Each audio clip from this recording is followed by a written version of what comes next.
चलिए स्टूडेंट,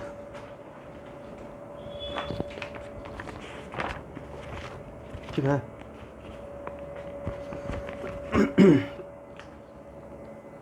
चलिए video start है ना। स्टूडेंट देखिए, फर्स्ट लॉ ऑफ थर्मोडायनेमिक्स आने के बाद अगर सेकेंड लॉ ऑफ थर्मोडायनेमिक्स आ गया है, ठीक है, तो इसका मतलब कुछ ना कुछ रिक्वायरमेंट हुआ होगा। ध्यान से चीज़ों को आप समझिएगा। सेकेंड लॉ ऑफ थर्मोडायनेमिक्स का तो क्या रिक्वायरमेंट था सेकेंड लॉ ऑफ थर्मोडायनेमिक्स आने का?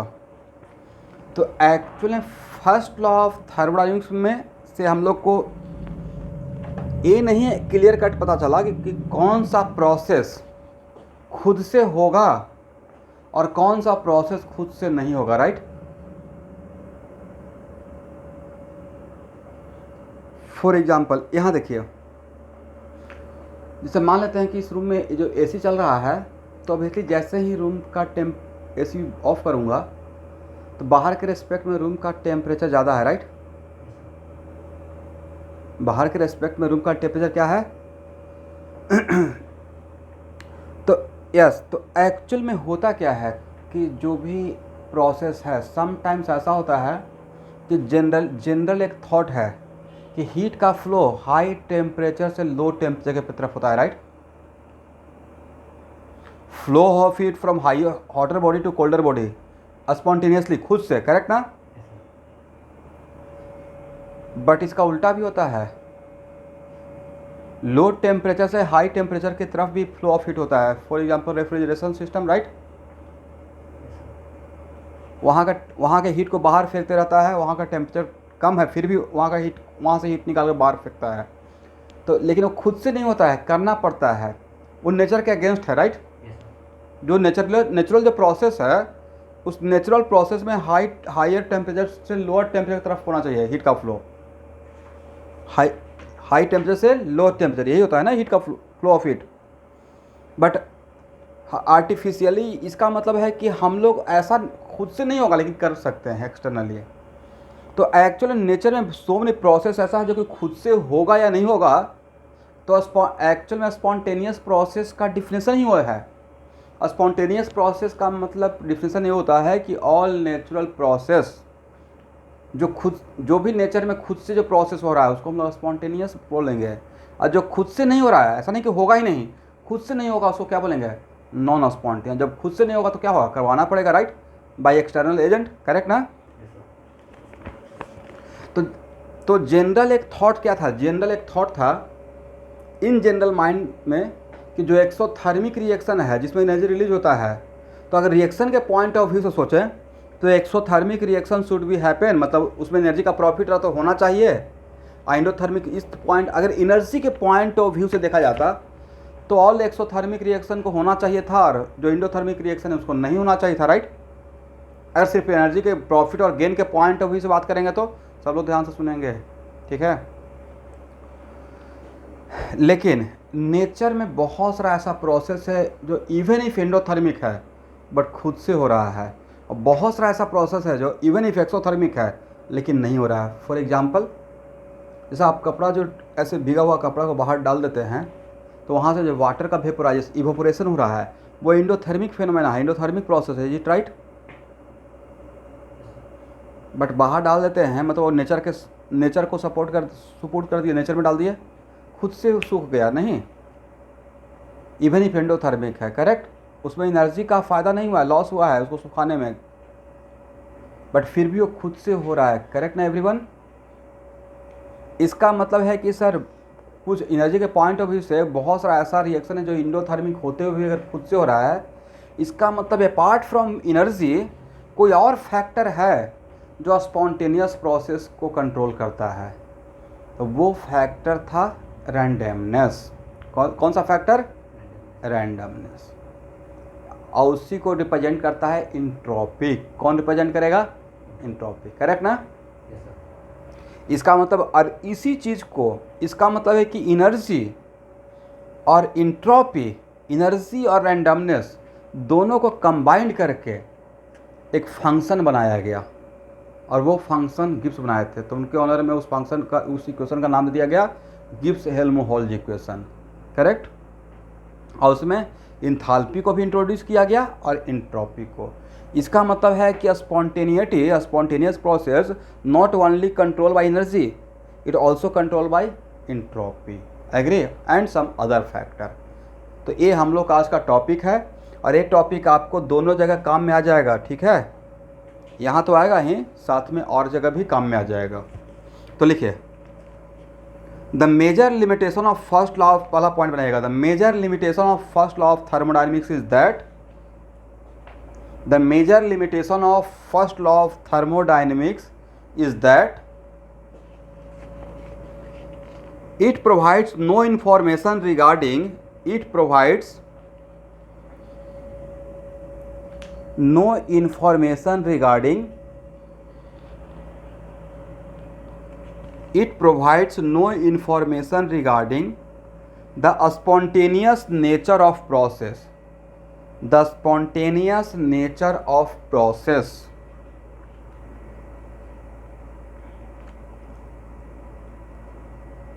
comma, the second law of thermodynamics overcome this limitation,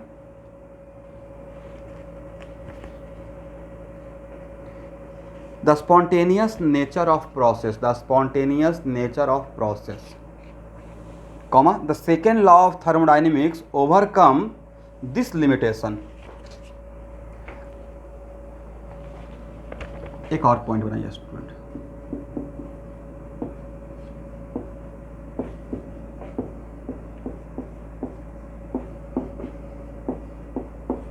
आप सेकेंड लॉ ऑफ थर्मोडायनेमिक्स पढ़ रहे हैं, कौन सा लॉ? तो आई विल ट्राई कि इसको यहाँ पे उस तरीके से थ्योरी को कवर कर लें कि फिजिक्स में भी काम में आ जाए और केमिस्ट्री में भी काम में आ जाए, राइट। सेकेंड लॉ तो सेकेंड लॉ है, राइट।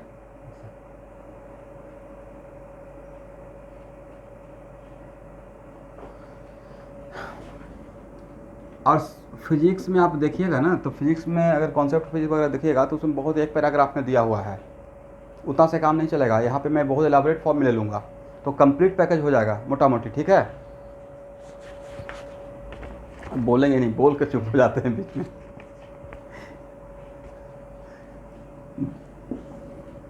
जब आप बात करना स्टार्ट कीजिएगा तो फिर मैं भी तो आपसे बात करना स्टार्ट कर देता हूँ। चलिए, स्पॉन्टेनियस प्रोसेस लिखिए, a process which takes place by itself, a process which takes place by itself is called a spontaneous process, a process which takes place by itself is called a spontaneous process। Nature में कोई भी ऐसा process जो खुद से होता हो, खुद से हो रहा है, करवाना नहीं पड़ रहा है, उसको क्या बोलेंगे? Spontaneous process, comma, spontaneous process can be slow और fast, spontaneous process can be slow और फास्ट। एक आध दो एग्जाम्पल बताइए।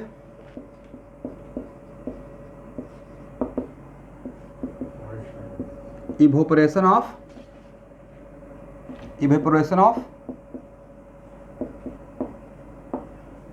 Water in open vessel, right. या फ्लो ऑफ लिक्विड बोलिए, या flow of heat from higher temperature, correct, higher temperature to lower temperature.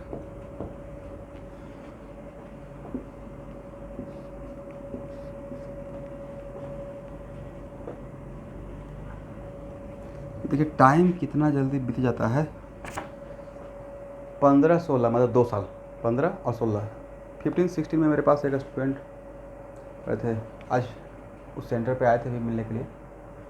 मतलब देखते थे तो लगता है कल की बात है। वो MBM बरसाजाई का स्टूडेंट है, 97.2% उनका उस टाइम पे CBSE में मार्क्स था, अपने स्कूल के टॉपर रह चुके हैं, और अभी डिब्रूगढ़ मेडिकल कॉलेज में आज लास्ट ईयर चल रहा है उनका। देखते देखते डॉक्टर बन गए। नहीं, कितना फास्ट, मतलब आज कैटलिस्ट में मिलने के लिए कितना फास्ट टाइम बीत जाता है, लगता है कि कल का बात है, कल पढ़ाए थे। Flow of heat from higher temperature to lower temperature, non spontaneous process. एक और एग्जाम्पल बोल सकते हैं, लिख लीजिएगा, कोई प्रॉब्लम नहीं है। Flow of water from higher altitude to lower altitude, right, non spontaneous. हाँ बोलिए।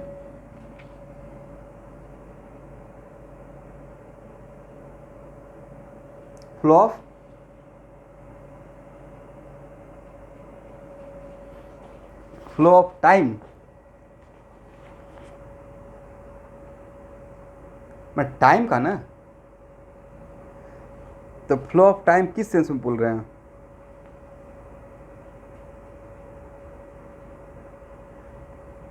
ओके ओके,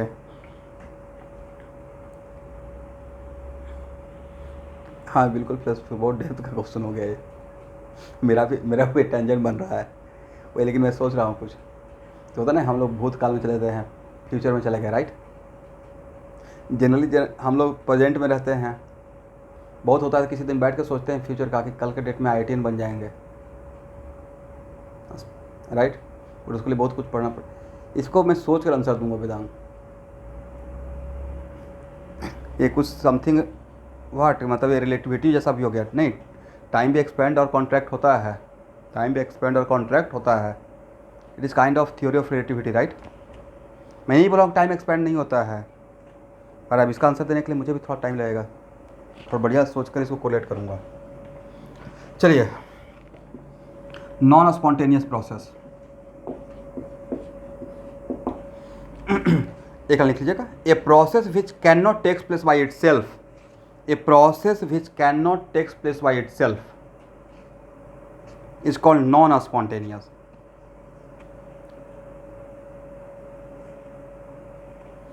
फॉर एग्जाम्पल,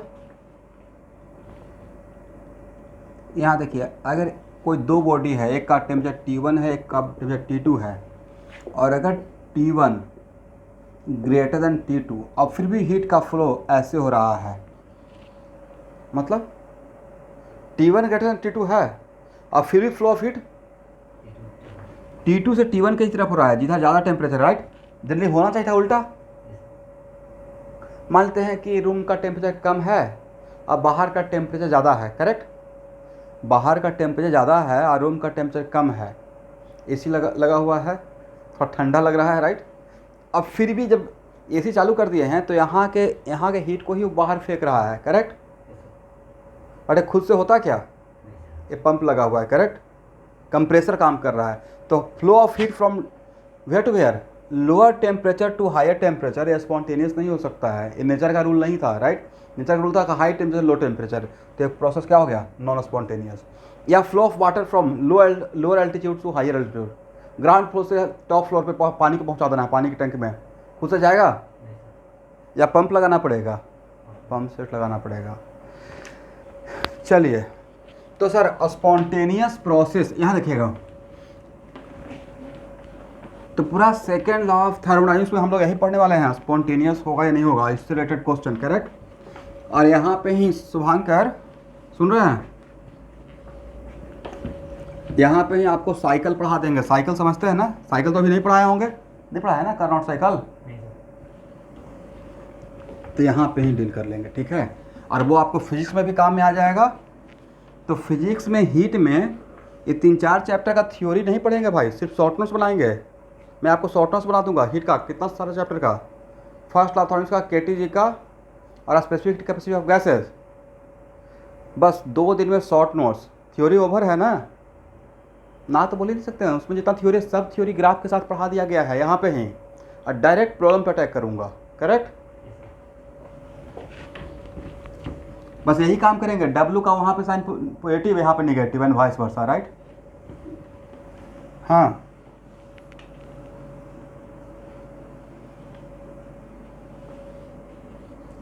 तो थोड़ा भी अगर डाउट है तो उसको कहाँ पे देखना है, HCB में एक बार देखिए,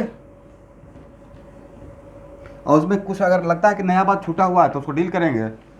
बट मुझे नहीं लगता कि उतना और थोड़ा ऐसा नहीं है, मतलब 2-3 क्लास उसका लेंगे, बढ़िया से एक फार्मूला लिख लेंगे, और वहाँ पे मच मोर डेप्थ में पढ़ा दिया गया है, उससे काम चल जाएगा, ठीक है।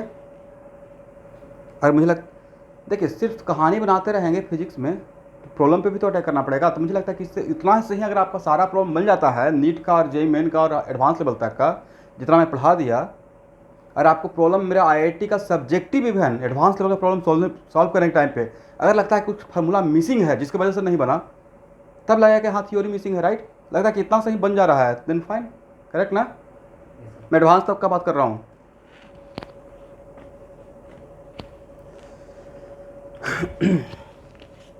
चलिए, इंट्रोपी, यस, लिखिए पहला पॉइंट बनाइएगा। To decide whether a chemical reaction can take place और not, to decide whether a chemical reaction, to decide whether a chemical reaction can take place or not,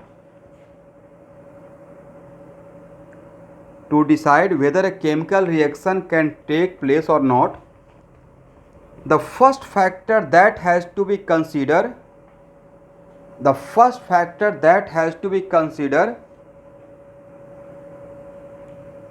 is whether there is enough energy available. The first factor that has to be considered is whether there is enough energy available, comma, if the reaction is exothermic, if the reaction is exothermic, there is no reason why it should not take place spontaneously. There is no reason why it should not take place spontaneously. But if the reaction is endothermic, but if the reaction endothermic, it would not.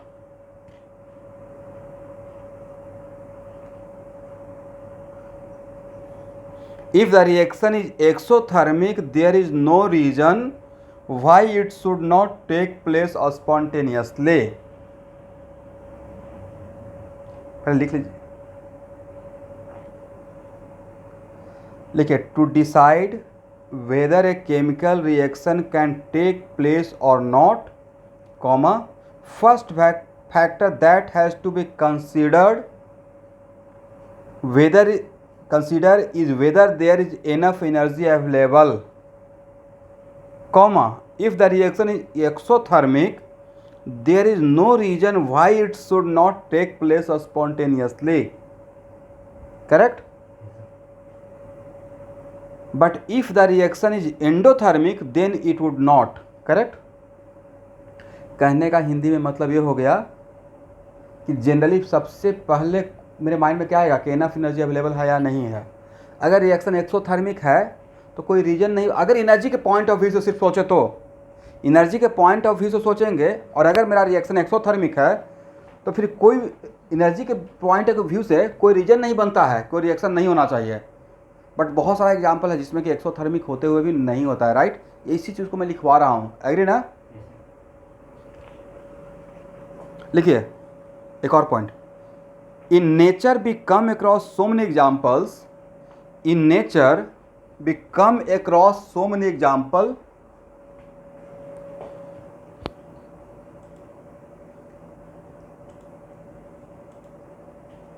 in nature we come across so many examples where the reaction is endothermic,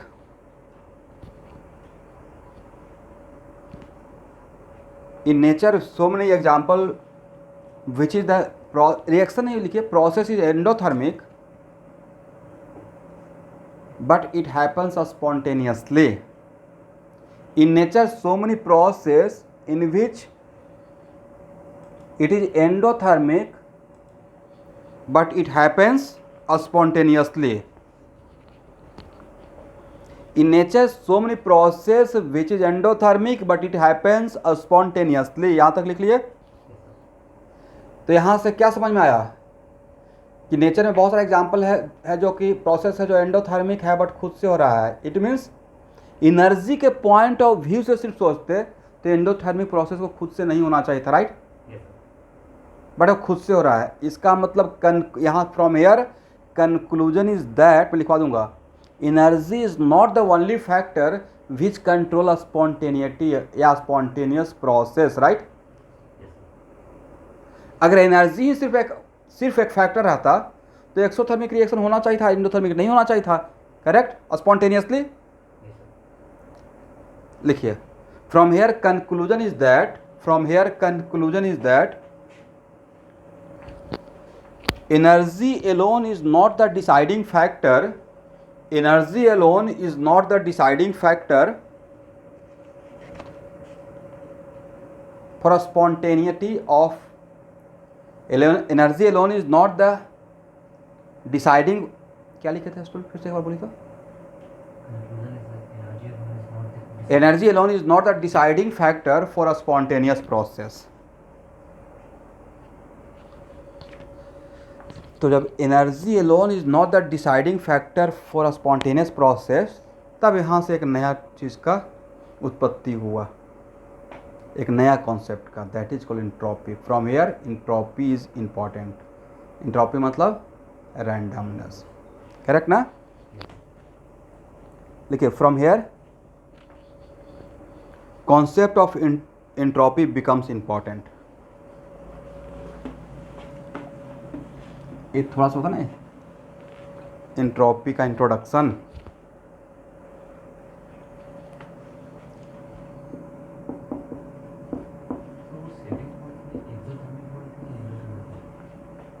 बहुत simple सा theme है, जो exothermic है उसको होना चाहिए था, कोई रीजन नहीं बनता है नहीं होने का, और जो एंडोथर्मिक है उसको नहीं होना चाहिए था, ये तो लिखवाए हैं, राइट। लेकिन फिर भी so many we come across so many example in which process is even if endothermic but it happens spontaneously। इसका मतलब है कि energy alone is not the only the deciding factor for the spontaneity, right, some other factor also। और वो other factor कौन है, entropy है, correct everyone। तो सबसे पहले हम लोग समझेंगे मीनिंग ऑफ इंट्रॉपी, बाद में फार्मूला पे आएंगे। बोले इंट्रॉपी का मतलब क्या है मोटा मोटी,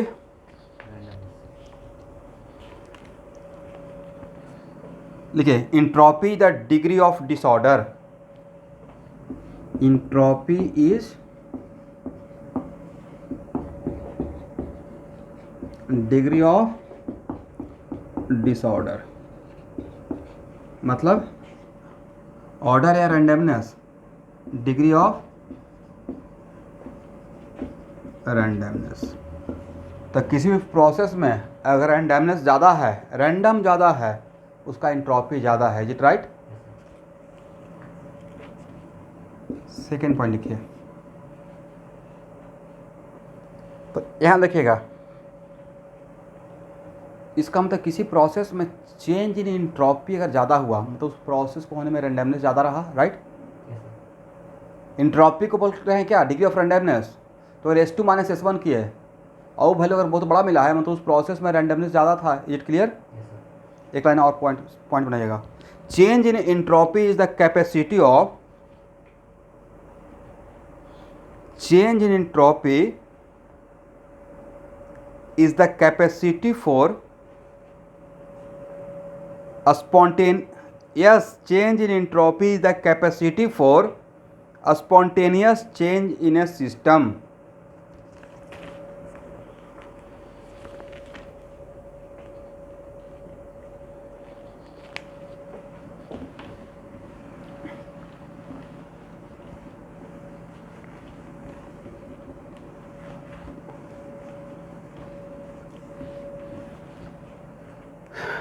चलिए अब यहाँ देखिएगा, कुछ एग्जाम्पल आपको लेते हैं।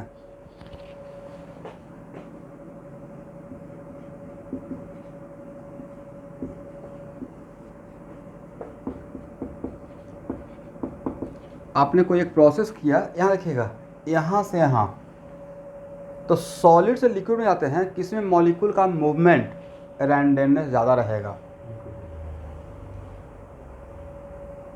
और सॉलिड में तो एक ही जगह पे मॉलिक्यूल फ्रीज है ना, एटम या मॉलिक्यूल मूव तो नहीं कर रहा है। तो आपको नहीं था कि यहाँ से यहाँ जाने में अगर इस जगह का इंट्रॉपी को S1 से बताते हैं और इस जगह का एंट्रोपी को S2 से तो सॉलिड से लिक्विड में कन्वर्ट होना, इसका मतलब यहाँ से यहाँ आने में रैंडमनेस ज़्यादा, और एंट्रोपी का मतलब क्या, डिग्री ऑफ रैंडमनेस, जिसमें रैंडमनेस ज़्यादा उसका एंट्रोपी ज़्यादा, और जिसका रैंडमनेस कम उसका एंट्रोपी कम रहेगा। Is clear? इसका मतलब है कि लिक्विड का एंट्रोपी सॉलिड के रेस्पेक्ट में बहुत ज़्यादा रहेगा। Correct everyone?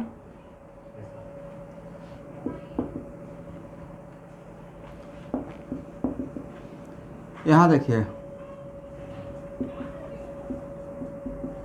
लिक्विड से अगर गैस में कन्वर्ट होता है, राइट, तो यहाँ भी मॉलिक्यूल का मूवमेंट हो रहा है और यहाँ भी मॉलिक्यूल का मूवमेंट होगा। आपको लगता है गैस में रैंडमनेस बहुत ज़्यादा रहेगा? लिक्विड के रेस्पेक्ट में गैस में रैंडमनेस, मॉलिक्यूल का रैंडम मूवमेंट कम रहेगा या बहुत ज़्यादा हो जाएगा? इसका मतलब है कि गैस का एंट्रोपी लिक्विड से बहुत ज़्यादा रहेगा, राइट? इसका मतलब है कि सर इसका मतलब आपने बताया कि फेज ट्रांसफॉर्मेशन में सॉलिड से लिक्विड और लिक्विड से गैस की तरफ जाते हैं, एंट्रोपी बढ़ते हुए चला जाता है, राइट? इसका मतलब गैस का एंट्रोपी लिक्विड से ज़्यादा रहेगा, राइट? और लिक्विड का एंट्रोपी सॉलिड से ज़्यादा रहेगा। नोट कर लीजिए। यहाँ तक कोई प्रॉब्लम?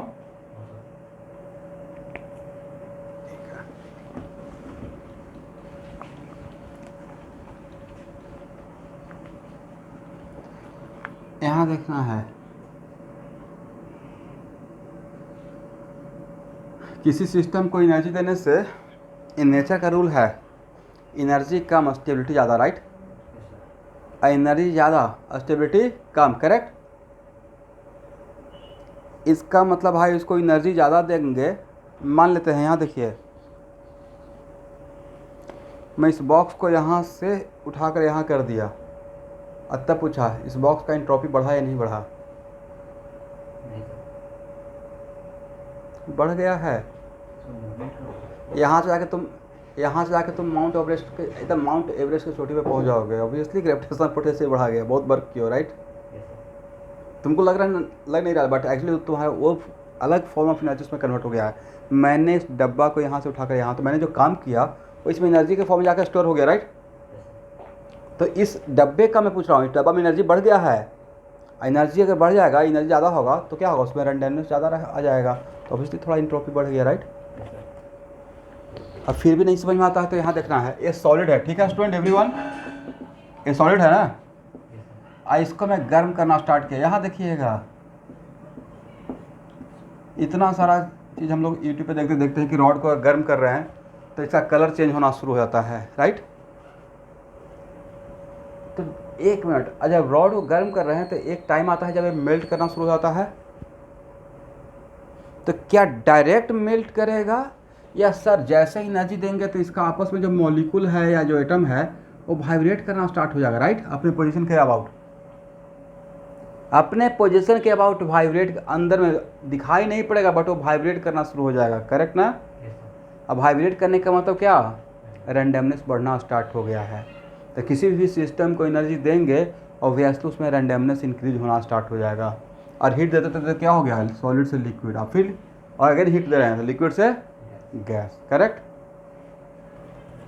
इसका मतलब इन जनरल थॉट माइंड में क्या आ गया कि एनर्जी अगर प्रोवाइड करेंगे तो डिग्री ऑफ रैंडमनेस कम होगा या ज़्यादा होगा? थोड़ा ज़्यादा होगा, राइट? यस। एनीवे, और थोड़ा देर के बाद आपको ऑटोमेटिक आपको समझ में आ जाएगा कि मैं क्या बोल रहा हूँ फार्मूला से। अब सेकेंड लेते हैं, यहाँ देखिए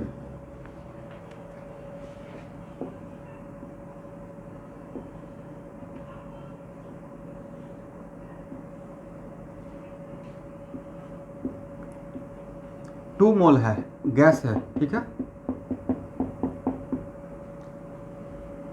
और इसका प्रेशर है P1 और वॉल्यूम है V1 और टेम्परेचर है T।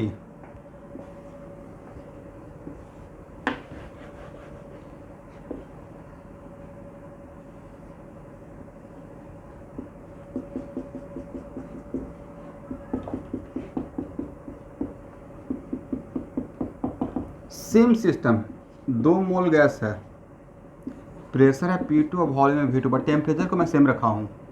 इसका टेम्परेचर सेम है, कांस्टेंट टेम्परेचर। तो यहाँ पे आपको थोड़ा कंफ्यूजन होगा, सर दोनों में तो गैस ही है, यहाँ भी गैस है, यहाँ भी गैस है, right? Both are in gas phase. Number of particle भी सेम है, इसका 2 मोल, इसका भी 2 मोल, मतलब 2 मोल पार्टिकल, इसका भी 2 मोल पार्टिकल, तो नंबर ऑफ पार्टिकल्स भी सेम रह गया, करेक्ट। लेकिन अगर मैं बोल देता हूँ कि P2 ग्रेटर देन P1, और यहाँ का प्रेशर यहाँ से ज़्यादा है एट कांस्टेंट टेम्परेचर, दोनों जगह का टेम्परेचर सेम है, तो यहाँ का प्रेशर ज़्यादा है तो यहाँ का वॉल्यूम कम रहेगा, और यहाँ का प्रेशर कम है तो वॉल्यूम ज़्यादा रहेगा at constant temperature, PV equal to NRT से, राइट? तो बोलिए किस कंटेनर में मॉलिक्यूल्स को घूमने के लिए, मूव करने के लिए जगह ज़्यादा है? भाई बड़ा जगह रहेगा तो आपको मूव करने का जगह थोड़ा ज़्यादा हो जाएगा, रैंडमनेस ज़्यादा बढ़ेगा, right?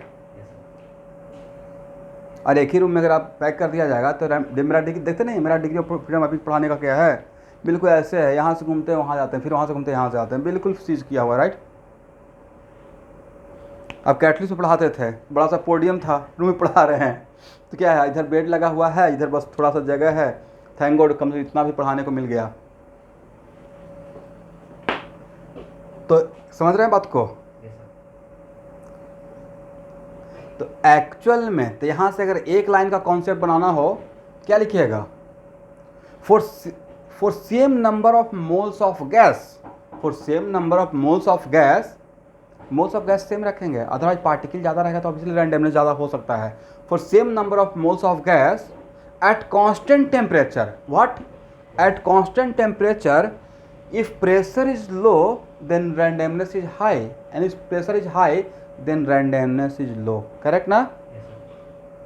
But what is the criteria condition for at constant temperature for given amount of gas? ये better रहेगा बोलना, at constant temperature for given amount of gas, at higher pressure randomness is less and at lower pressure randomness is high। कोई पूछा क्यों? तो भाई pressure कम रहेगा तो जगह ज़्यादा रहेगा, और प्रेशर ज़्यादा रहेगा तो जगह कम रहेगा मॉलिक्यूल्स का मूवमेंट का, राइट? इसको लिख लीजिए स्टूडेंट, लिखे तो नीचे कंक्लूजन। इसका मतलब इस कंटेनर ए और कंटेनर बी में कहाँ पे एंट्रोपी ज़्यादा रहेगा? तो कंटेनर ए का एंट्रोपी कंटेनर बी से ज़्यादा रहेगा, राइट? तो लिखिए for a fixed amount of for a given amount of gas at constant temperature, for a given amount of gas at constant temperature, at high pressure entropy is less and at low pressure entropy is high।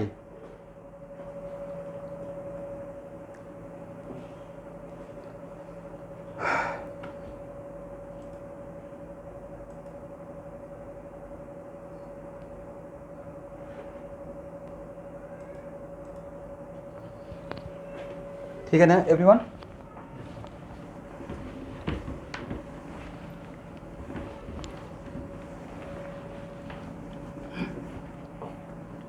ध्यान रखना है। तो पहला point तो बनाए phase transformation का, दूसरा point क्या बनाए?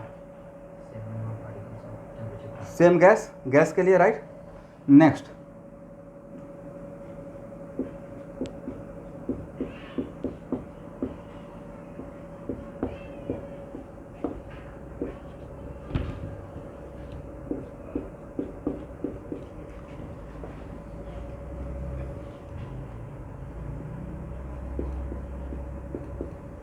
यहाँ देखिए, मैंने कोई जनरल रिएक्शन लिया और ये बताए थे ना कि सॉलिड के रेस्पेक्ट में गैस का एंट्रोपी ज़्यादा होता है या बहुत बहुत बहुत ज़्यादा? तो यस, तो when we are moving from reactant side to product side, when we are moving from reactant side to product side, तो किस तरफ number of moles of gas ज़्यादा है? और भाई गैस के रेस्पेक्ट में सॉलिड का काउंट नहीं करेंगे, इसका एंट्रोपी इसके रेस्पेक्ट में, जिसको आप बोल रहे हैं entropy of gas is greater greater greater, ये 3 ग्रेटर तो लिक्विड के साथ ही कर दिए थे और लिक्विड का 2 ग्रेटर था सॉलिड के साथ, राइट? तो गैस का अगर इंट्रोपी सॉलिड के साथ सोचेंगे तो 5 बार ग्रेटर ग्रेटर लिखना पड़ेगा। मतलब अगर गैस रहेगा और सॉलिड रहेगा तो इसके रेस्पेक्ट में इसका इंट्रोपी ऑलमोस्ट काउंटेबल नहीं करेंगे, नहीं मोटा मोटी। इसका मतलब है कि इन दोनों इस उस पूरे में मैक्सिमम इंट्रोपी के लिए रिस्पॉन्सिबल रहेगा गैस फेज, और यहाँ भी इन दोनों में मैक्सिमम कौन रहेगा, रैंडमनेस के लिए रिस्पॉन्सिबल सी। But when we are moving from left side to reactant side to product side, तो number of moles of gas कम हो रहा है या ज़्यादा हो रहा है, ज़्यादा हुआ है, राइट। इसका 2 मोल गैस है, इस तरफ कितना है 2 मोल, इस तरफ जाएंगे तो कितना मोल बनेगा 3 मोल। इसका मतलब इसका मतलब when we are moving from reactant side to product side, entropy decreases या इंक्रीजेज, रिएक्शन का बात कर रहा हूँ अब, रिएक्शन का इंक्रीज है, वजह इस तरफ गैसियस सब्सटेंस ज़्यादा है, राइट, इस तरफ गैसियस सब्सटेंस कम है, करेक्ट। इसका मतलब है कि इसका अगर एक लाइन का कॉन्सेप्ट बना जाए तो कैसे लिखेंगे, in a given reaction that side has higher entropy in which number of moles of gaseous substance are more, it right. Reaction में उस तरफ का एंट्रोपी ज़्यादा लेंगे जिस तरफ गैसियस सब्सटेंस का कोफिशिएंट ज़्यादा रहेगा, एग्री ना। Uh coefficient represent what, number of moles, एक लाइन लिख लीजिएगा, reaction that increases the number of gaseous, ठीक है, इन ए रिएक्शन, मैं सिस्टमेटिक बात हूँ, in a reaction that side has higher entropy, in a reaction that side has higher entropy in which number of moles of gaseous substance are more, in which number of moles of gaseous substance are more.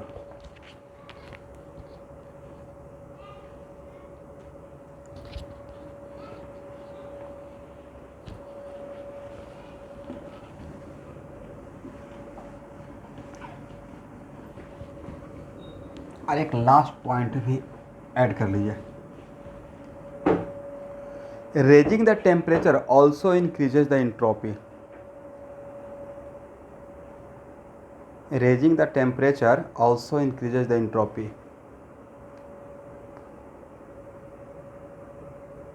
देखिए, मैं ये बात actually phase transformation को दिमाग में रखते हुए या जनरल, अभी मैं एंट्रोपी का फार्मूला नहीं दिया हूँ आप लोगों को, ठीक है ना student, but in general raising the temp, यहाँ ध्यान सुनना है, तो नहीं लगता कि सॉलिड में टेम्परेचर बढ़ा रहे थे, एनर्जी दे रहे थे, टेम्परेचर इंक्रीज कर रहा था, तब वो मेल्टिंग पॉइंट पे आ गया, और मेल्टिंग पॉइंट पे आकर अपना वो लिक्विड फेज में आ गया, तो एंट्रोपी बढ़ रहा था, फिर लिक्विड को हम लोग टेम्परेचर बढ़ाना स्टार्ट कर दिया, वो बॉइलिंग पॉइंट पे पहुँचा।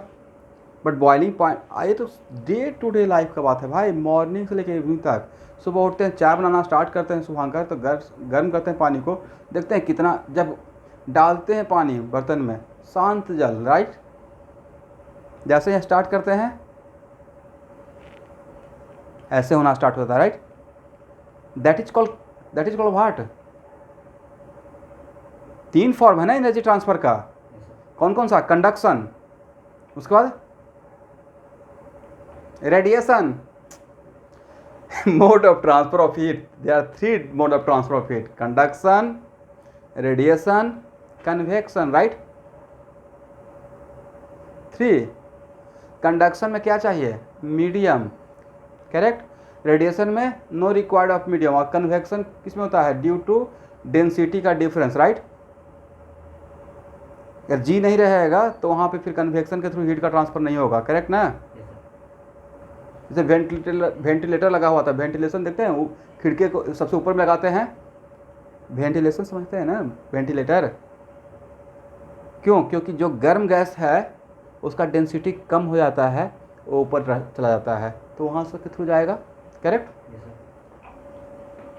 या सम अर्थ में भी तो ऐसे होता है ना, चक्रवात टाइप का, अगर कहीं पे ज़्यादा टेम्परेचर हो गया तो वहाँ का एयर का डेंसिटी कम हो गया, तो वहाँ का एयर फिर क्या जाएगा, वहाँ का पे जहाँ का एयर का टेम्परेचर कम रहेगा, ठंडा रहेगा, वो वहाँ को ऑक्यूपाई करेगा, ऐसे एक सर्कल बनते रहता है। यानी अभी हम लोग उधर नहीं जाएंगे।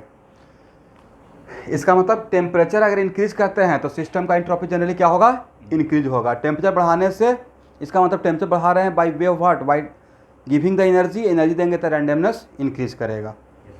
अब कुछ चीज़ों का आंसर आपको फटाफट देना है। ये एक्सरसाइज 1 का क्वेश्चन है डायरेक्ट।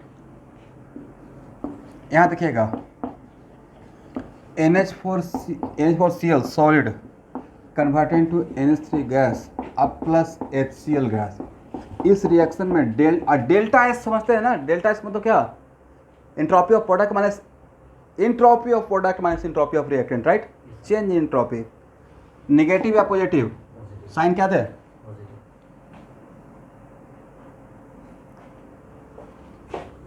Obviously positive, right. तो ऐसा नीट में आ जाएगा तो बन जाएगा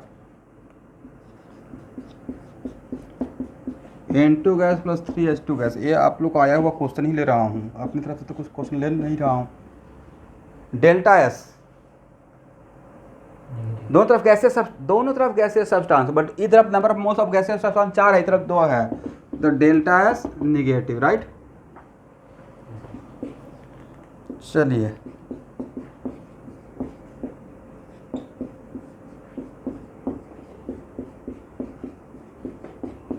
बोलिए डेल्टा एस का साइन,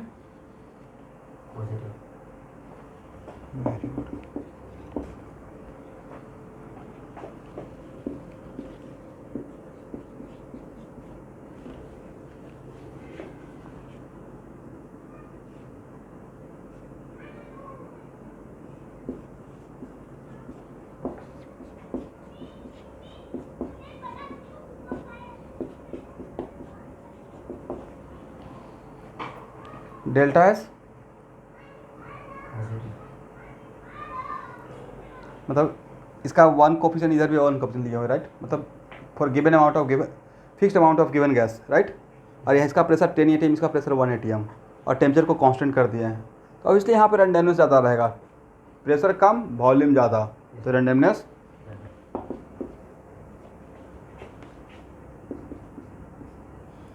अब यहाँ पे इन्वर्सली बोलना सही नहीं रहेगा, बट उसका कुछ कंडीशन के साथ बोलना सही रहेगा। इसे देखते हैं, मैं यहाँ पे बोलने से पहले क्या बोल रहा हूँ, for fixed amount of given gas at constant temperature, right. चलिए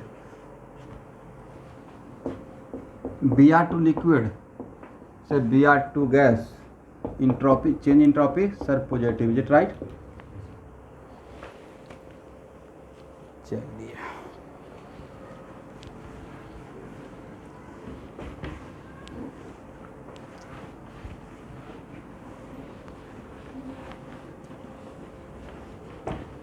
तो ये तो हम लोग समझ लिया कि मीनिंग ऑफ इंट्रोपी क्या है। तो सर मोटा मोटी meaning of entropy is what, degree of randomness.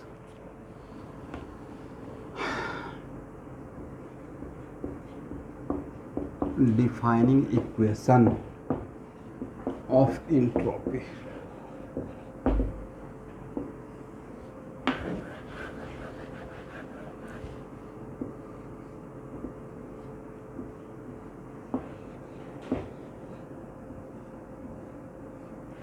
this is the defining equation of entropy. Okay everyone,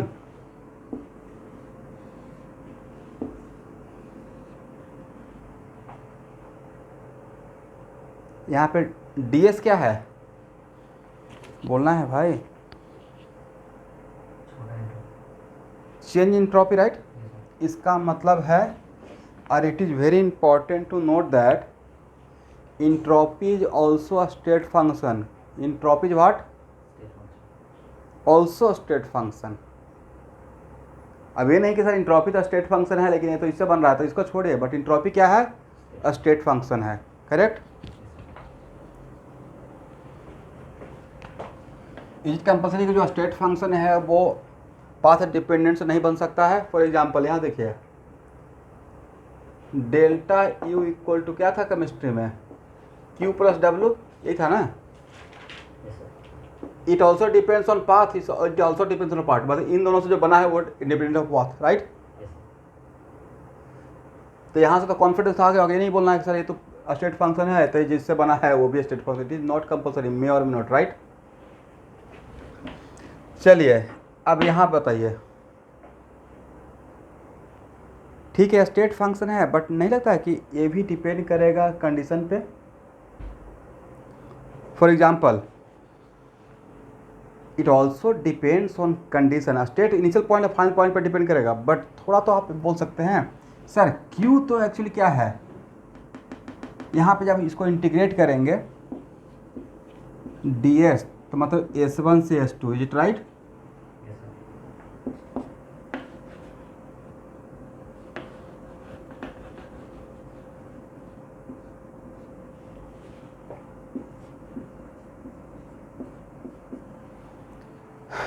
यहाँ देखिए ये हो जाएगा डेल्टा एस, करेक्ट ना?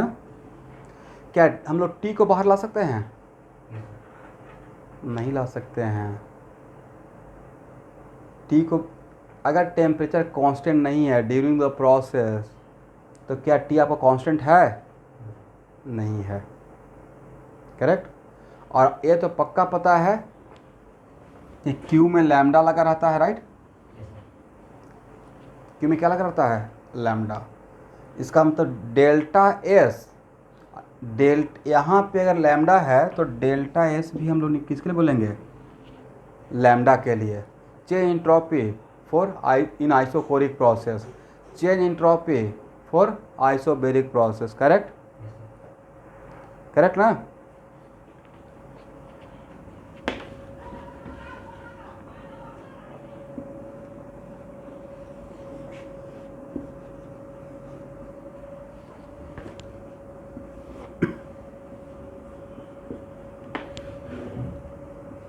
हेडिंग बनाइएगा, चेंज इन एंट्रोपी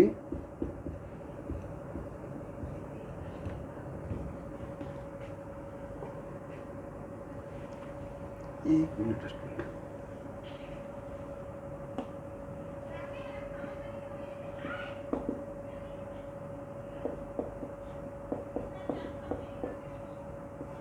अगर टेम्परेचर कांस्टेंट रहेगा तो प्रोसेस तो आइसोथर्मल हो गया, एग्री ना?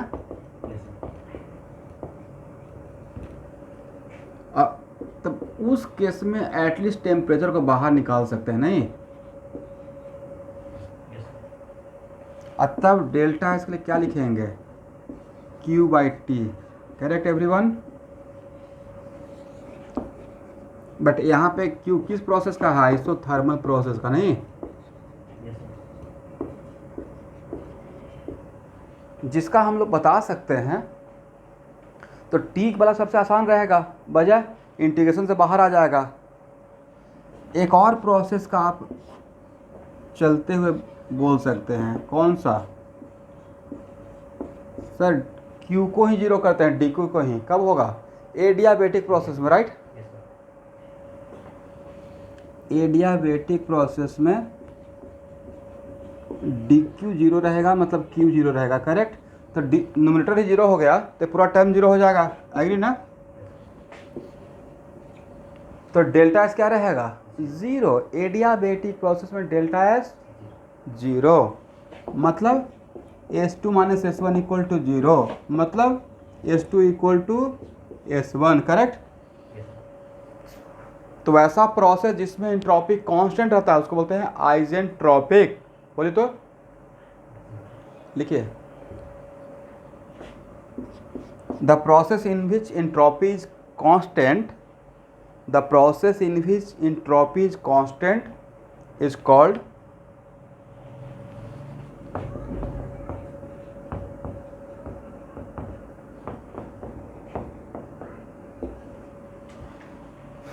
हो गया?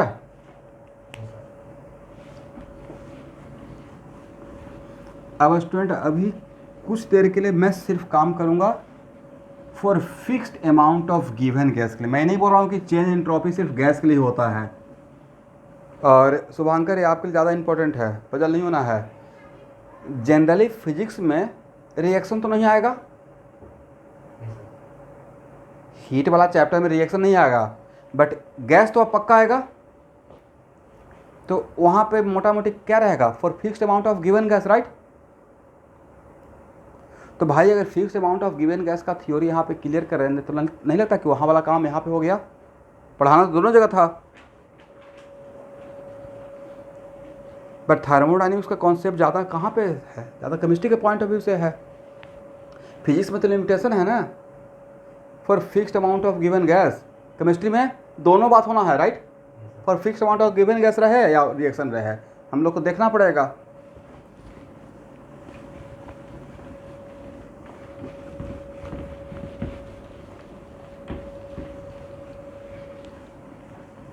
देखिए हेडिंग क्या बना है, change of entropy for fixed amount of given gas.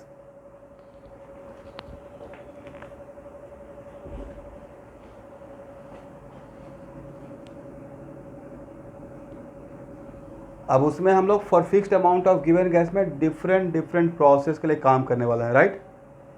पहले लेते हैं एवरीवन आइसोबेरिक प्रोसेस। कौन सा? Isobaric process. तो आइसोबेरिक प्रोसेस के लिए डेल्टा एस इक्वल टू क्या लिखना है? तो सर डेल्टा एस के लिए तो यही लिखेंगे D Q by T, right, correct ना। बट आइसोबेरिक प्रोसेस में भाई पी कांस्टेंट है। क्या कांस्टेंट है? पी कांस्टेंट है, नॉट टी।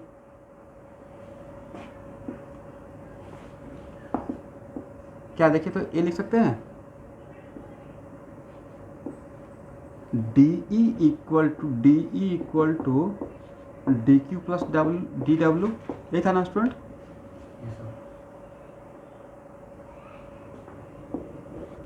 चलिए तो डी क्यू इक्वल टू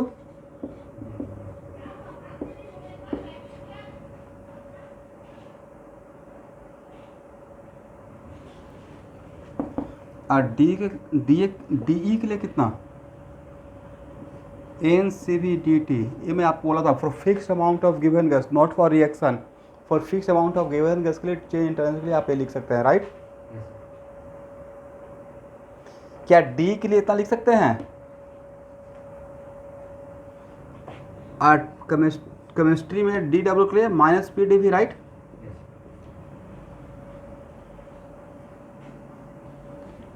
और माइनस माइनस बिकम्स प्लस हो जाएगा।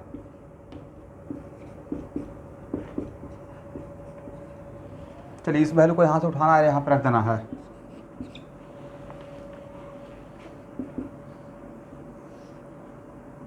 N C V D T अब plus by T P D V by T. देखिए तो एवरीवन सही है। तो डी क्यू निकालने के लिए मैंने किसका हेल्प लिया? फर्स्ट लॉ ऑफ थर्मोडायनेमिक्स निकाल के आ रहा हूँ, चेंज इन एंट्रोपी। हेल्प किसका ले रहा हूँ? First law of thermodynamics. यहाँ तक सबको समझ में आ गया? मैंने डी क्यू के बदले प्लीज़ भाई बोला कि ये इंपॉर्टेंट है। ओके यहाँ पे इंटीग्रेशन ए और ए तो कांस्टेंट है ना, तो इसका इंटीग्रेशन हो जाएगा T1 से T2। तो और 1/t का इंटीग्रेशन ln t, राइट। तो क्या डायरेक्ट लिख दिया जाए? ln को लॉग में कन्वर्ट करके एन सी भी लॉग T2/T1। एक सिर्फ मैं इस टर्म के लिए लिखा हूं, इस टर्म के लिए क्या इतना लिख सकते हैं? और we are integrating with respect to volume but variable is P and T. हो पाएगा? पी तो बाहर आ जाएगा भाई, पी तो बाहर आ जाएगा, बट टी वेरिएबल है, राइट। इंटीग्रेट कर रहे हैं वी के रेस्पेक्ट टू वेरिएबल है टी। तो यहाँ पे एक रिलेशन आपको हेल्प करेगा, बोलिए कौन सा? Yes, P V equal to N R T, right. तो P by T equal to what? N R by V. Is it correct? लिख सकते हैं। तो पी बाई टी के बदले एन आर बाई वी लिख देंगे, इंटीग्रेशन मेरा हो जाएगा, राइट।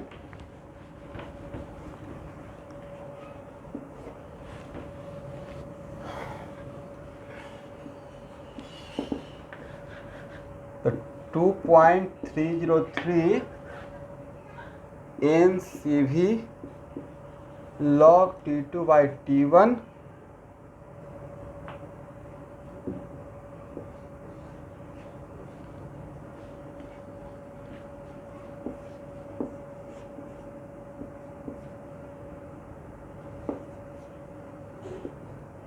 प्लस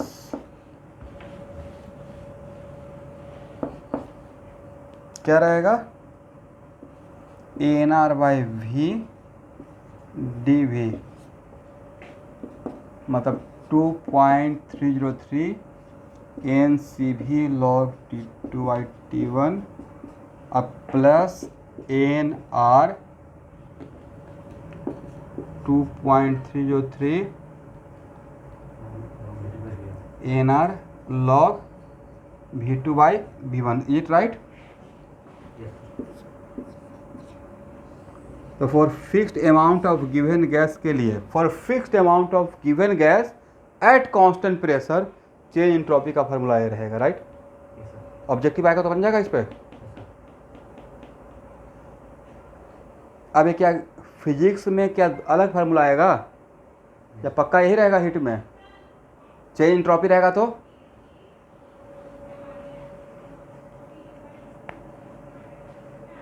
इसको हटाएं।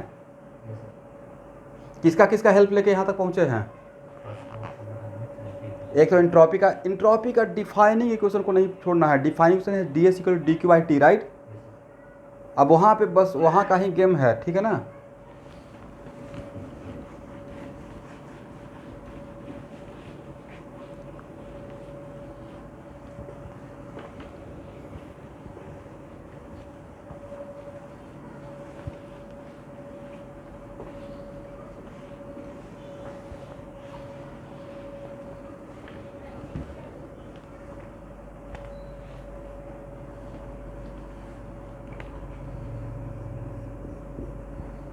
क्या देखिए next, if volume is constant, correct?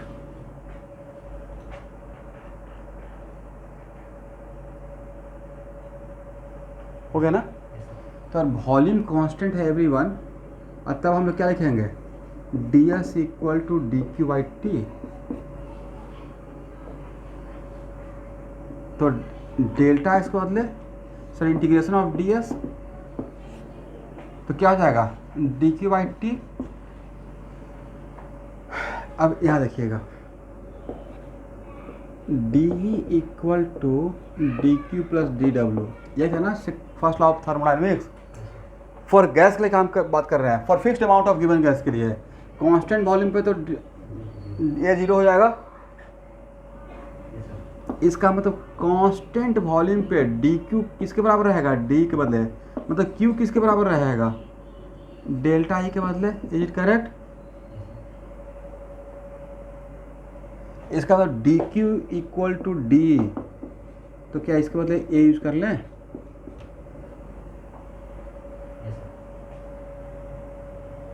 और उपाय क्या है? एग्री ना? यस। तो dq के बदले लिख दीजिए डेल्टा s = क्या हो जाएगा सर? NCV dt/t, correct? इसका इंटीग्रेशन कहाँ से कहाँ तक? T1 से T2 तक।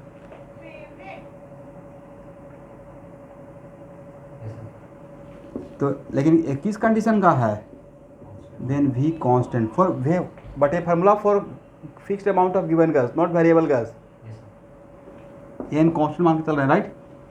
तो delta S at constant volume कितना हो जाएगा स्टूडेंट? 2.303 और NCV log T2/T1, राइट?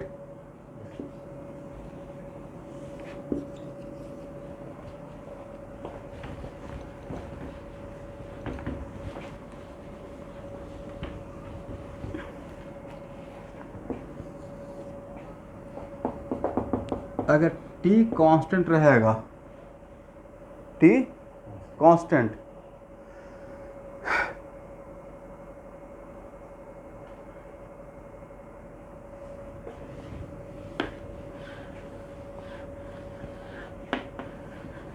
इससे पहले का निकाले थे वो क्या कांस्टेंट था? इससे पहले प्रेशर कांस्टेंट था।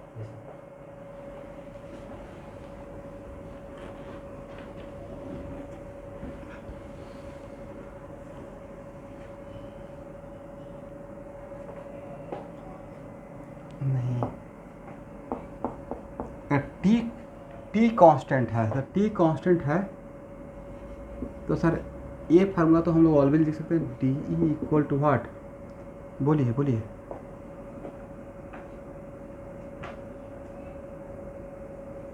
D Q plus D W, yes. तो D Q equal to D minus D W, right.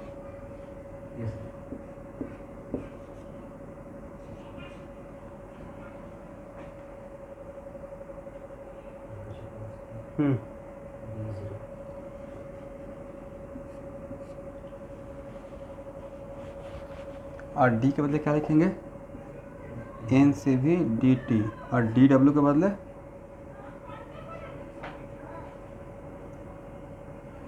Minus P D भी, राइट।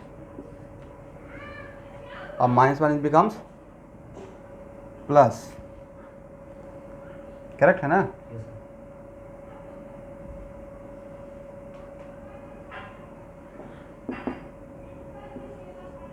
तो पुट करते हैं वैल्यू को,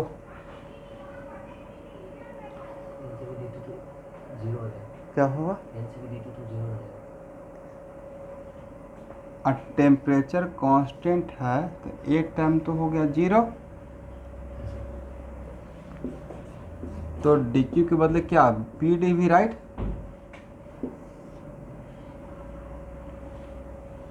चलिए यहाँ तक आइए। तो क्या डी क्यू के बदले पी डी भी यूज कर सकते हैं,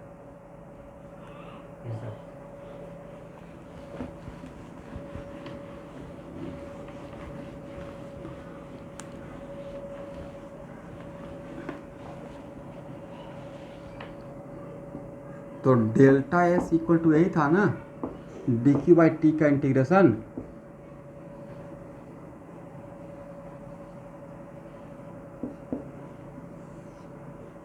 और डी क्यू के बदले क्या लिखेंगे, पी डी भी। आप चाहेंगे तो यहाँ से 1/t को बाहर ला सकते हैं, नहीं, but we are integrating with respect to volume, but variable is pressure, right. तो उसके लिए क्या करते हैं, P V equal to N R T का हेल्प लेते हैं, नहीं। तो P V equal to N R T में पी के बदले क्या लिखिएगा, N R T by V, is it right.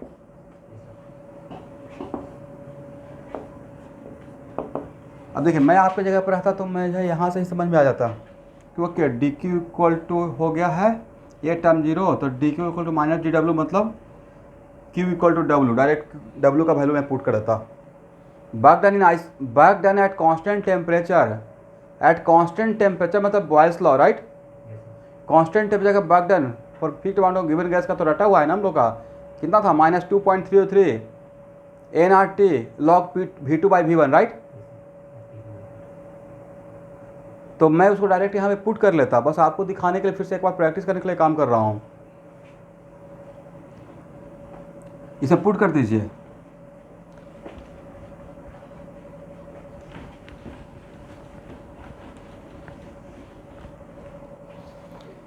Pressure का वैल्यू यहाँ पे पुट कर देंगे तो delta S equal to 1/t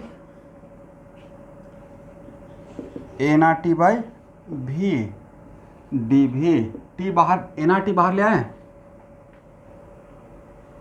तो एन आर, यस डेल्टा है, तो एन आर टी अगर बाहर आ जाएगा तो N R T by T 1/v D V, T और टी आपस में कैंसिल, बचेगा क्या sir, delta is equal 2.33 N R log V2 by V1, देखिए तो सही है।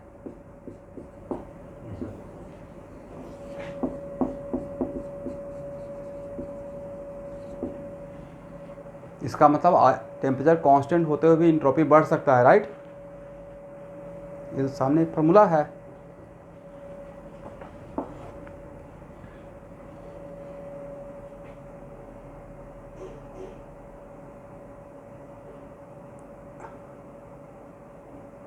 किसका किसका,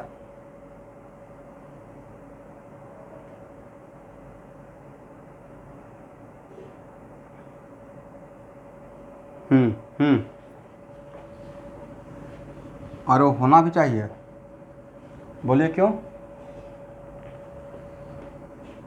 यहाँ देखिए delta H equal to what, delta E और क्या था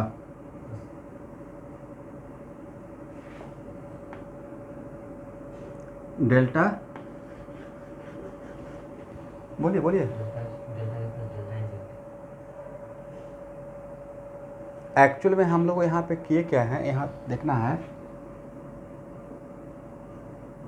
D E equal to D Q plus D W, correct. तो अगर प्रेशर अगर कांस्टेंट रखा, अगर कांस्टेंट प्रेशर रहेगा तो यहाँ पे पी हो जाएगा, तो एक्चुअल में वो डेल्टा एच बन जाता है। क्या बन जाता है? तो थोड़ा सा वेट करिए, 2 मिनट के बाद मैं एक जनरलाइज चेंज, समटाइम्स ऐसा भी तो हो सकता है ना कि condition is not given for fixed amount of given gas, pressure volume temperature all are changing, this one is more and more generalise. Sometimes ऐसा भी हो सकता है, कहीं sir if all are changing condition is not given, तब भी तो exam में निकालने के लिए देगा, करेक्ट, और वो ज़्यादा जनरलाइज रहेगा। चलिए इसका वैल्यू निकाल लिए हैं।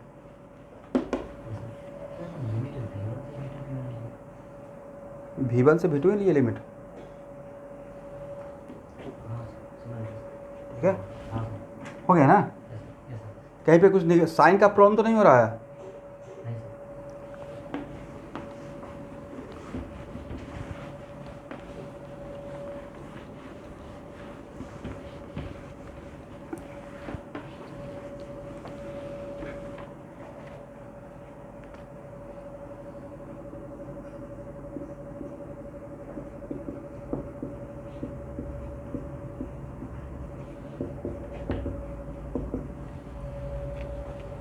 If P, V and T all are changing, pressure, volume and temperature all are changing.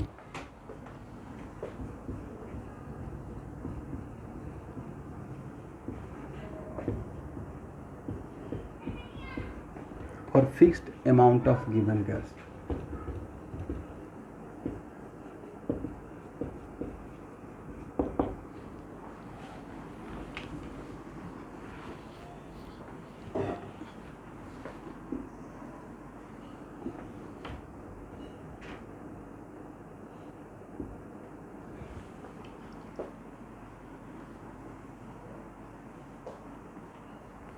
उस केस में तो अभी भी डिफाइनिंग इक्वेशन तो मेरा यही रहेगा ना, D S equal to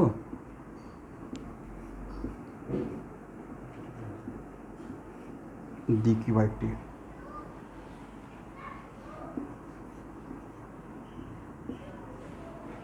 correct. अब यहाँ पे अगर इंटीग्रेट करेंगे S1 से S2, और यहाँ पे अभी देख लेते हैं डी के बदले क्या कर सकते हैं।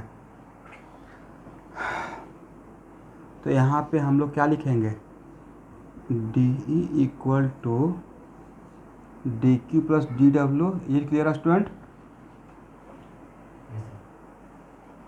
करेक्ट ना। तो डी क्यू के बदले क्या लिख सकते हैं sir, D E minus D W, is it right?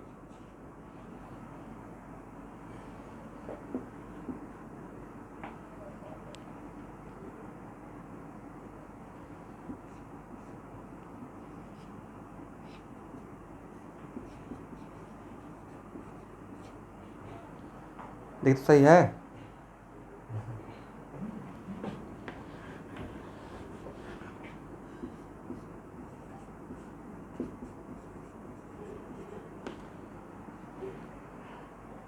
यहाँ तक आ जाइए।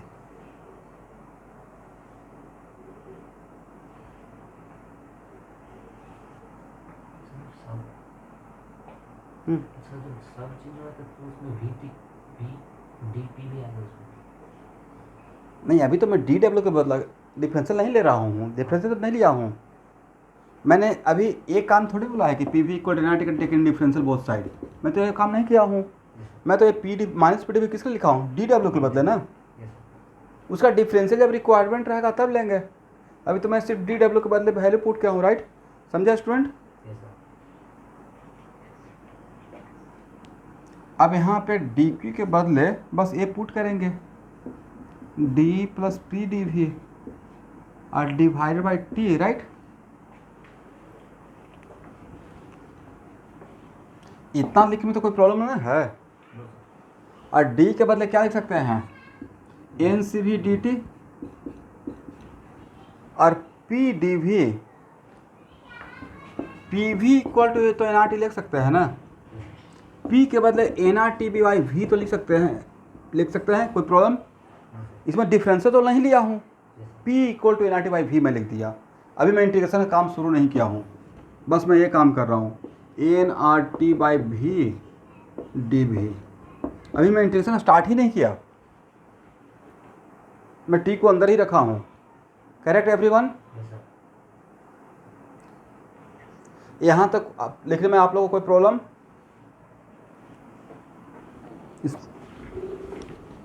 अब टी से डिवाइड करेंगे, टी से डिवाइड करेंगे तो, लेकिन यहाँ का टी गायब हो जाएगा, राइट? करेक्ट? तो बचेगा क्या, delta S equal to N C V D T by T, इस टर्म से मिलेगा। और इसमें टी इवन इफ टी और भी वेरिएबल था, बट टी मेरा वेरिएबल वाला टर्म गायब हो गया। करेक्ट? तो यहाँ पे एन आर और 1/v डी वी, राइट?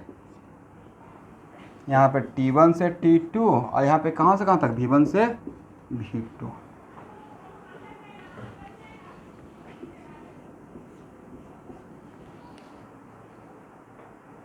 तो this one is more and more generalise, it right? तो एन क्या इसको लिख सकते हैं, 2.303 एन सी भी लॉग T2 बाई T1 अब plus 2.303 N R log V2 by V1।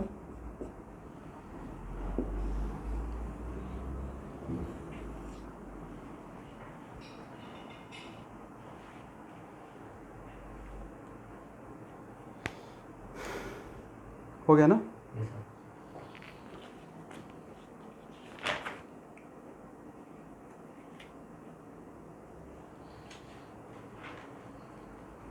इसको हटाएं।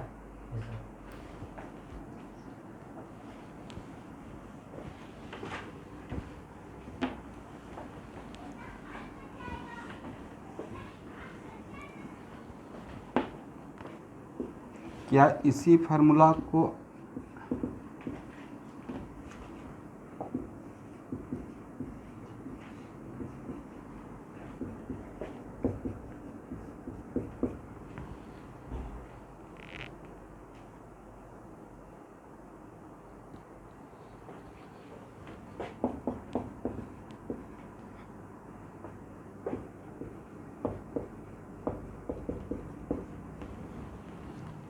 ये फार्मूला सेम है, आपको प्रूफ करना कि यही ये है और यही है।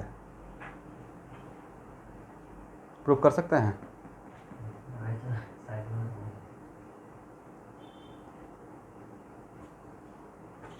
राइट हैंड साइड वाला कैसे हो गया है?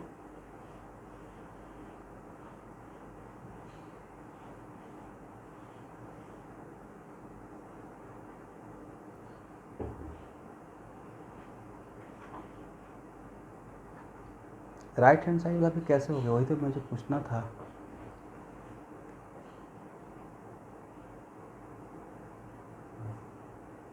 P1 इक्वल टू क्या लिखेंगे, V1 V2 इक्वल टू, तो वहाँ पे क्या रहेगा, P2 एंड T2 रहेगा ना।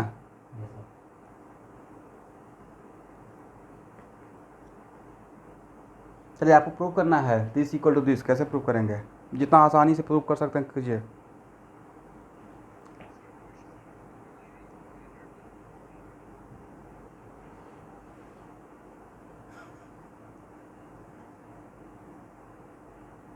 P V equal to N R T, मतलब P V equal to N R T से तो P2 इक्वल क्या लिखेंगे, N R T2 by V2 लिखेंगे ना भाई। अब P1 के लिए क्या लिखें, वही मैं बोल रहा हूँ। Temperature is also changing, right? Yes, sir.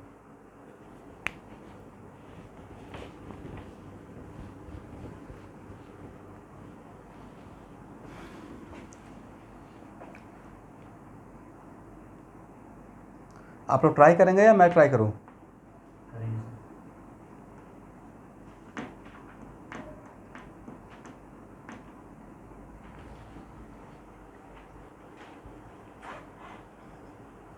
नहीं, कुछ नहीं था। यहाँ देखिए, C P minus C B equal to R लिख सकते हैं। Yes, sir. Correct everyone? तो सी भी के बदले क्या लिख सकते हैं? सी पी माइनस आर लिख सकते हैं। यहाँ से ही चलते हैं और यहाँ पे पहुँच जाते हैं, प्रूफ हो जाएगा। तो एक्चुअल में delta S equal to 2.303 N, और इसके बाद लिख रहा हूँ सी, क्योंकि मुझे सी पी लाना था। तो सी पी लाना था, सी पी के बदले तो इंट्रोड्यूस तो करना पड़ेगा ना। सी पी माइनस आर कर दिया। एग्री? लॉग, यहाँ तक एग्री है ना?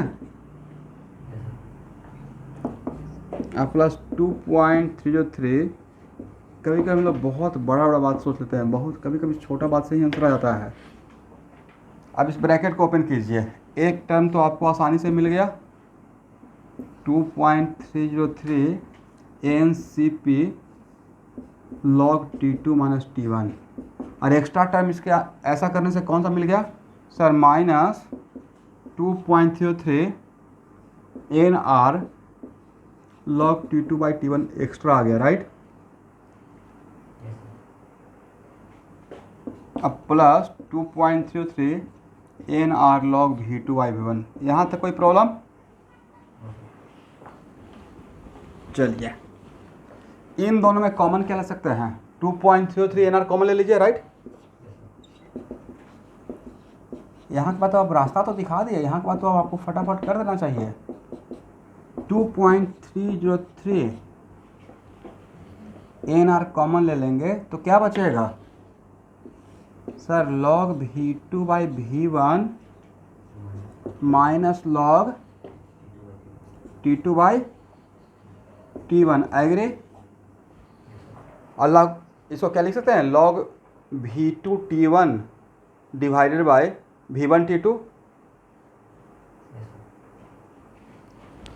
तो ए ब्रैकेट हम लोग, ए हो गया मेरा bracket 2.03 N C P log T2 by T1 अब plus 2.303 N R log V2 T1 by V1 T2, right? यहाँ तक किसी को प्रॉब्लम? अब पी भी equal to N R T से स्टूडेंट, तो V बाई टी करेक्ट। तो यहाँ पे लिख सकते हैं P1 V1 equal to N are T1, अब P2 V2 equal to what? N R T2। Agree ना? डिवाइड कर दीजिए तो क्या लिखिएगा? P1 V1 by P2 V2, क्या कैंसिल हो जाएगा V1? T1 by T2, correct ना? अभी भी वेट कर रहे हैं क्या मेरा? T1 V2 by T2 V1 हो गया ना? तो क्या इस टर्म को बदल लिख दें? P1 by P2। पहुंच गए यहाँ पे?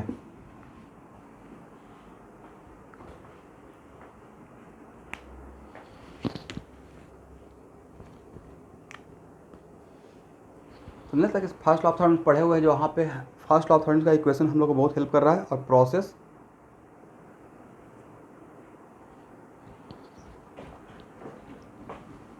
तो ए फार्मूला किसके लिए sir? When P1 T1 when pressure volume temperature all are changing. ए फार्मूला जहाँ से चले थे वो किसके लिए था? कहाँ से चले थे?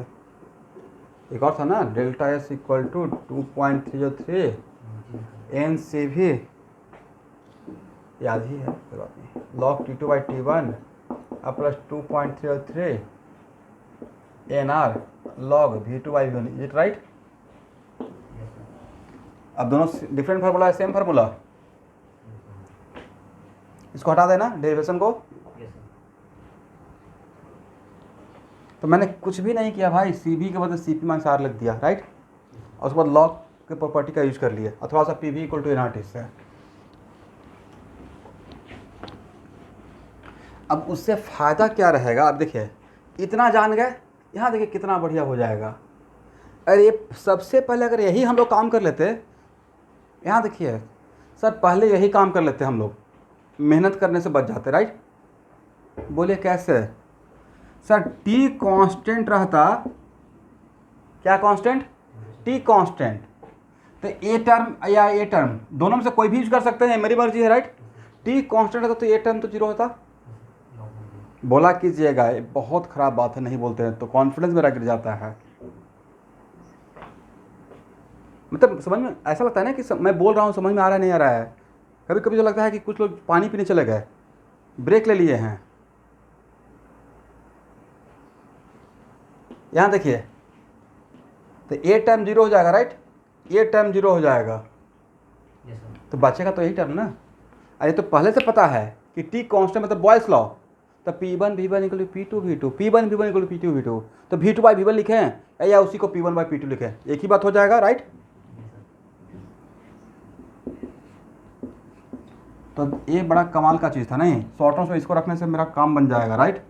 तो T कांस्टेंट के लिए यहाँ से क्या आ जाएगा? 2.303 NR लॉग, क्या लिखे हैं शुभांकर? V2/V1 या P1/P2?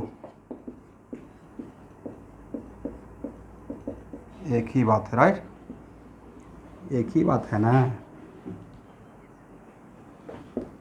और बताइए, अगर V कांस्टेंट रहेगा तो V कांस्टेंट रहेगा तो इस फार्मूला का यूज कर लेंगे, right? Yes, sir. V constant रहेगा तो ये टर्म 0 हो जाएगा, करेक्ट?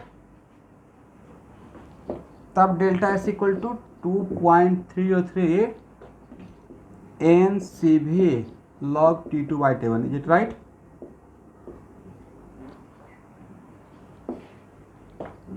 और अगर P कांस्टेंट रहेगा,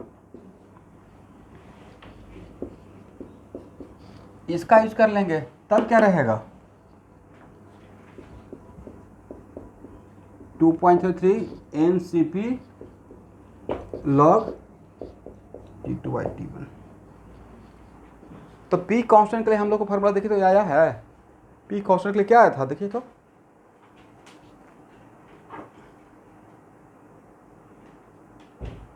P कांस्टेंट के लिए क्या आया है?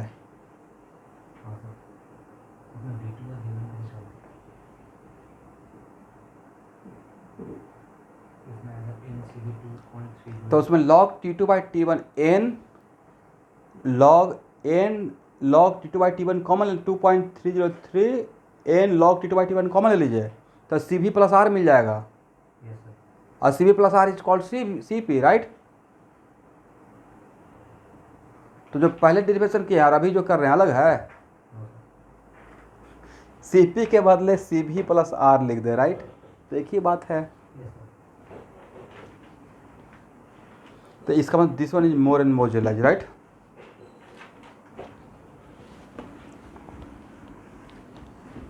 तो इस पर न्यूमेरिकल आएगा तो बन जाएगा।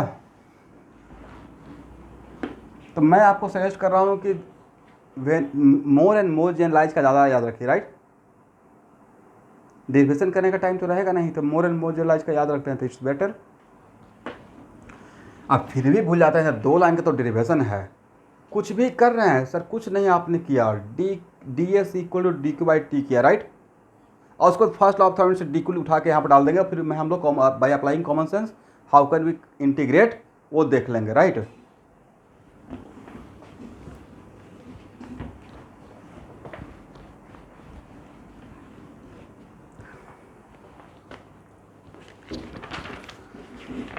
चलिए, तो मोटा मोटी 1 क्लास और लगेगा थ्योरी को कवर करने में। आज का इतना ही। तो